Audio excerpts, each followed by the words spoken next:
Friends, my positive vibe YouTube ചാനലിൻ്റെ പുതിയൊരു വീഡിയോയിലേക്ക് എൻ്റെ എല്ലാ കൂട്ടുകാർക്കും സ്വാഗതം.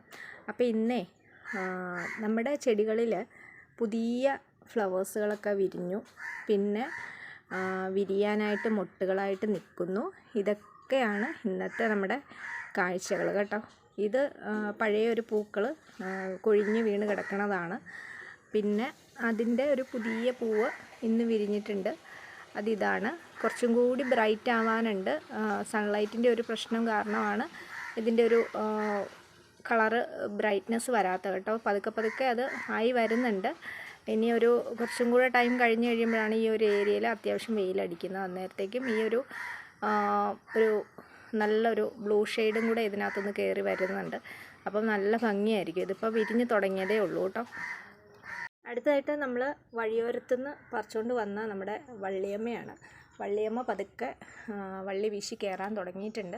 ഇതാണ് കോറൽ വൈൻ എന്ന് പറയുന്ന ഒരു ഇനം ചെടിയാണ്. നല്ല ഭംഗിയാണ് ഇതിൻ്റെ പൂക്കൾ കാണാനായിട്ട്. നമുക്ക് നഴ്സറിയിലൊക്കെ മേടിക്കാൻ കിട്ടുമെങ്കിലും വഴിയോരങ്ങളിലൊക്കെ ഇഷ്ടം പോലെ ഇതേപോലെയുള്ള ചെടികൾ കാണാൻ സാധിക്കും കേട്ടോ. അത് എവിടുന്നാണ് വന്നതെന്നോ എന്താണെന്നൊന്നും അറിയാൻ പാടില്ല. ഒരുപാട് പ്ലാന്റ് ഉണ്ടായിരുന്നു. കുറേ അധികം കട്ടിങ്സ് കൊണ്ടുവന്നു, പക്ഷേ ഒരെണ്ണമാണ് പിടിച്ചത്. ഇതിൻ്റെ ഫ്ലവേഴ്സ് വരുമ്പോഴത്തേക്കും എന്താണെന്നുള്ളത് കാണിക്കാം കേട്ടോ. നല്ലൊരു റോസ് കളറിലെ നല്ല ഭംഗിയുള്ളൊരു പ്ലാന്റാണ്. അതിലുപരി നമ്മുടെ പെറ്റൂണിയയ്ക്കും വിൻകയ്ക്കൊക്കെ പോളിനേഷൻ കിട്ടാൻ വേണ്ടിയിട്ട് ഇൻസെക്റ്റുകളെ ആകർഷിക്കുന്ന ഒരു സൂപ്പർ പ്ലാന്റാണ്. അതുകൊണ്ടാണ് ഞാനിത് പ്രത്യേകമായിട്ട് പിടിപ്പിച്ചത് കേട്ടോ. ഇതിൻ്റെ രണ്ട് കളേഴ്സുകളാണ്. ഒന്ന് റോസും ഒന്നൊരു വൈറ്റ് കളറും ഉണ്ട്. ഇതിപ്പോൾ റോസ് കളറാണ്. ഇനി ഒരു വൈറ്റ് കളറും കൂടെ എന്തായാലും വാങ്ങിക്കണം എന്ന് വിചാരിച്ചിരിക്കുകയാണ്. അപ്പോൾ ഏതായാലും ഇത് പതുക്കെ ഇങ്ങനെ കയറാൻ തുടങ്ങിയിട്ടുണ്ട്. ഇത് നാളത്തേക്ക് വിരിയാൻ നിൽക്കുന്ന നമ്മുടെ ഹാങ്ങിങ് മിങ്കയുടെ ഒരു പുതിയ കളറാണ്.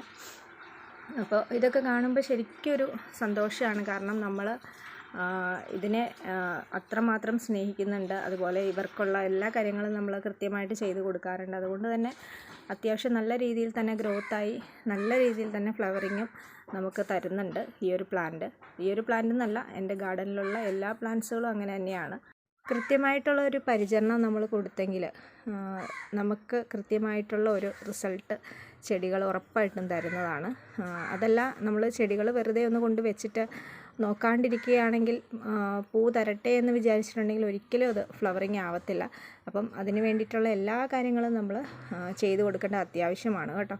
അപ്പോൾ ഇത്തരം കാര്യങ്ങളൊക്കെ നമുക്ക് ഒന്ന് ചെയ്തു കൊടുക്കാമെങ്കിൽ നമ്മുടെ ഗാർഡൻ വളരെ മനോഹരമായിട്ട് തന്നെ ഫ്ലവറിങ് ആയി കിട്ടുന്നതാണ്. അപ്പോൾ ഇന്നത്തെ വീഡിയോ ഇത്രയേ ഉള്ളൂ. അടുത്ത ദിവസം നല്ല വീഡിയോയുമായിട്ട് വരാം. അതുവരേക്കും ബൈ.